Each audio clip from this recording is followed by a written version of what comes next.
যতক্ষণ পর্যন্ত নিজেকে জুলুম করা থেকে বিরত রাখতে না পারবা, তুমি যত বড় ক্ষমতাওয়ালা পাওয়ারওয়ালা হও না কেন, আল্লাহর কসম করে বলে যাই, ওই ফেরাউনের হামানের যেই দশা হয়েছিল জুলুম অত্যাচার করার কারণে, জুলুম করার কারণে জালেমের শেষ পরিণতি হবে ফেরাউনের মতো।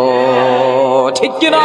এটা আমি আমজাদ হোসেন নুরির কথা না, কোরআন পড়ে দেখো, হাদিস পড়ে পড়ে পড়ে পড়ে বান্দা দেখো, ইসলামের বিভিন্ন ইতিহাসের বইগুলো পড়ে পড়ে দেখো। আজকে আমি মাওলানা আমজাদ হোসেন নুরি তোমাদের কাছে কোরআন হাদিস থেকে বলে গেলাম, যতক্ষণ পর্যন্ত নিজেকে জুলুম করা থেকে বিরত রাখতে না পারবা, ততক্ষণ পর্যন্ত মানুষের ভালোবাসা পাওয়া যাবে তো দূরের কথা, ওই মানুষের হৃদয়ের হাহাকার থেকে তুমি মুক্ত হতে পারো না। ঠিক কিনা? এই জন্য নিজের হাতটাকে জুলুম করা থেকে বিরত রাখো।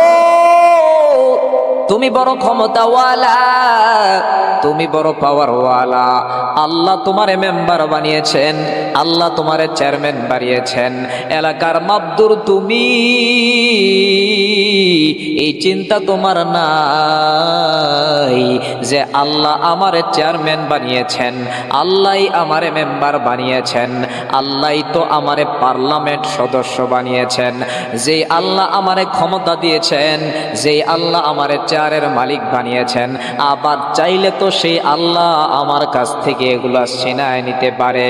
কিন্তু বান্দা, তুমি যদি এটা ভুলে যাও আর অসহায় দুর্বলদের উপরে জুলুম অত্যাচার করতে আরম্ভ করো, তবে তুমি শুনে নাও, ও বান্দা ভালো করে শুনে নাও, তুমি যতই চেষ্টা করবা, র্যাব আর্মি বিডিআর পুলিশটা আমাকে প্রটোকল দিয়া দিয়া দিয়া দিয়া আমাকে ক্ষমতায় টিকায় রাখবে, ক্ষমতার চেয়ারে বসায় রাখবে, তবে একটা কথা মনে রাখো,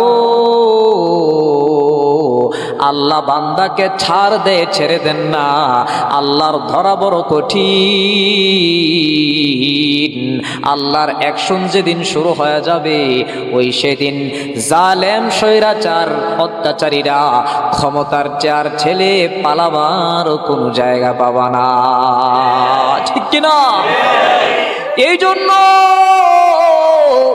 মায়ার নবী হাদিস শরীফে আমাকে তোমাকে জানায়া গেল, হে পুরুষেরা, 1 নম্বরে তোমরা যৌবনের হেফাজত করো, 2 নম্বরে তোমরা জবানের হেফাজত করবা, 3 নম্বরে তোমরা নিজেকে জুলুম অত্যাচার থেকে বিরত রাখবা, হে পুরুষেরা, 4 নম্বরে তোমরা আমানতের খেয়ানত করবা না।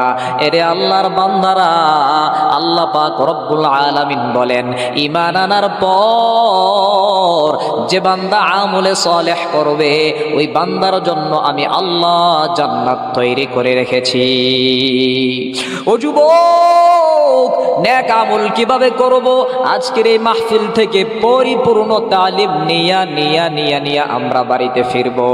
মায়ার নবী বলেন, হে পুরুষেরা, বাড়িতে যাওয়ার পর 1 নাম্বার কাজ হলো তোমাদের জন্য, তোমরা নিজেকে নিজেদের জবানের হেফাজত করে নাও, 2 নম্বরে তোমরা লজ্জাস্থানের হেফাজত করে নাও, 3 নম্বরে তোমরা জুলুম করা থেকে নিজেকে বিরত রাখো, 4 নম্বরে মানুষের আমানতের টাকা মানুষের কাছে ফিরিয়ে দাও। আল্লাহর নবী সাল্লাল্লাহু আলাইহি ওয়াসাল্লাম বলেন, যে বান্দা এই 4টা কাজ যথাযথ করতে পারবে, আল্লাহ পাক রব্বুল আলামিন ওই বান্দা বান্দির জন্য সুন্দর জান্নাত রেডি করে রেখেছে। সুবহানাল্লাহ। কেমন জান্নাত জানো? ও মুন্সিগঞ্জের মুসলমান ভাইরা আমার, কেমন জান্নাত জানো? তোমাদের মুন্সিগঞ্জের সুন্দর সুন্দর অট্টালিকার বিল্ডিং এর মতো না। আজকে যখন আমি মুন্সিগঞ্জে এসে বসলাম, একটা বাড়িতে আমি ঢুকলাম, তাকায় দেখি এত সুন্দর সুন্দর ব্যবস্থা করা হয়েছে, এত সুন্দর বিল্ডিং, তাকাইলে যেন মনে হয় দুনিয়ার জান্নাত।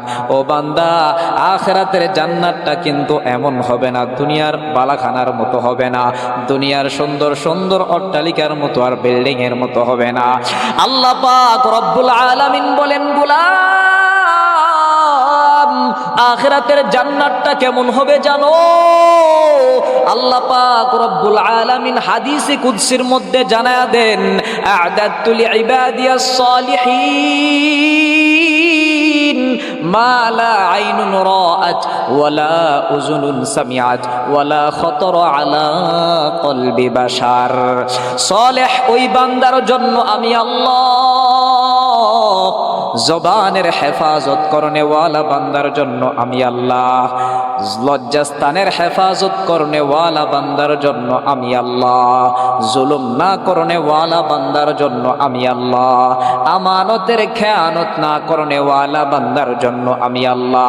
এমন একটা সুন্দর জান্নাত রেডি করে রেখেছি, মালা আইনুন রাআত, যেই জান্নাত পৃথিবীর কোনো চক্ষু কোনোদিন দেখে নাই, ওয়ালা উযুনুন সামিআত, যে জান্নাত পৃথিবীর কোনো কর্ণ কোনোদিন শ্রবণ করে নাই, ওয়ালা খতর আলা কলবি বাশার, যে জান্নাতটা পৃথিবীর কোনো হৃদয়ে কোনোদিন কল্পনাও করতে পারে নাই। সুবহানাল্লাহ।